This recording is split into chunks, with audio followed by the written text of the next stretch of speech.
Hello, everybody, and welcome back for Chapter 10 The Search for the Wicked Witch.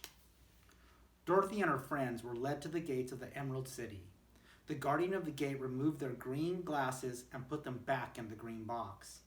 He wished them good luck and reminded Dorothy that the Wicked Witch was very mean and would try to make them her slaves. After they had said goodbye to the guardian of the gate, they began to walk towards the west.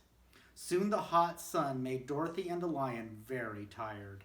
They lay down on the cool grass and fell asleep, while the Tin Man and the Scarecrow kept watch. While Dorothy and the lion were sleeping, the Wicked Witch of the West was watching them. She had only one eye, but it was as powerful as a telescope, and she could see everything. So as she sat by the door of her castle, she happened to look around, and she saw Dorothy lying asleep with her friends beside her. The Wicked Witch was angry to find them in her country. She blew on a silver whistle that hung around her neck. In a few seconds, a pack of wolves came running to her. They had long legs and fierce eyes and sharp teeth. "Go to these people," said the witch, "and tear them to pieces." "Aren't you going to make them your slaves?" asked the leader of the wolves. "No," answered the Wicked Witch. "One is made of tin, one is made of straw, and one is a little girl, and the last one, he's a lion. None of them is fit to work, so you may tear them to pieces." "Very well," said the wolf, and he dashed away at full speed with the rest of the pack.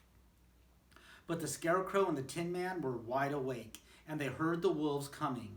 The Tin Man grabbed his axe, and as the leader of the wolves ran towards him, he swung his arm and chopped off the wolf's head. As soon as each wolf came close, he killed it with his sharp axe. Soon, all the wolves were dead in a great heap.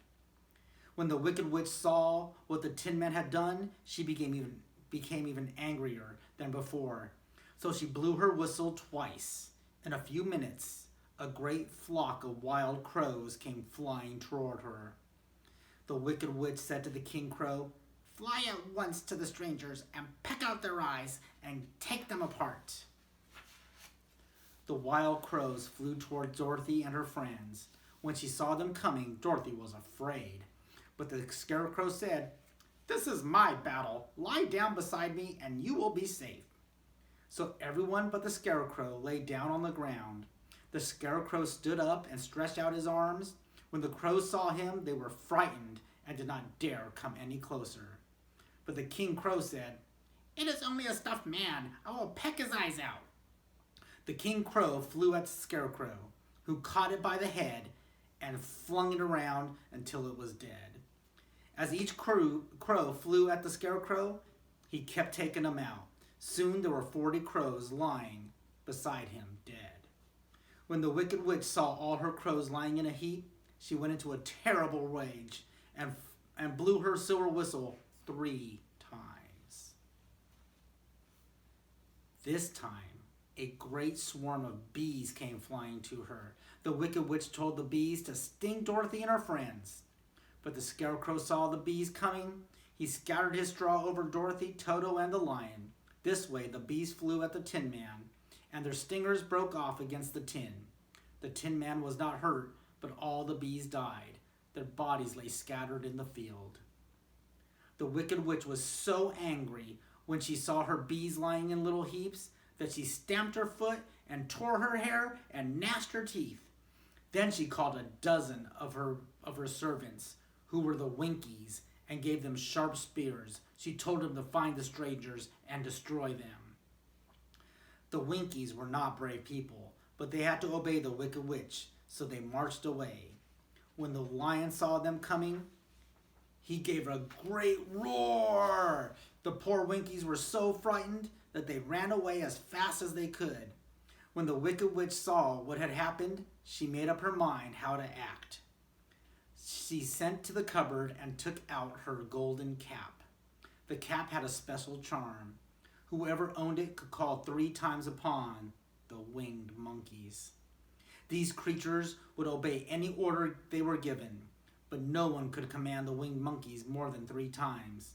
The Wicked Witch had used the charm of the cap twice before. so this was her last time. She put the golden cap on her head and stood on her left foot.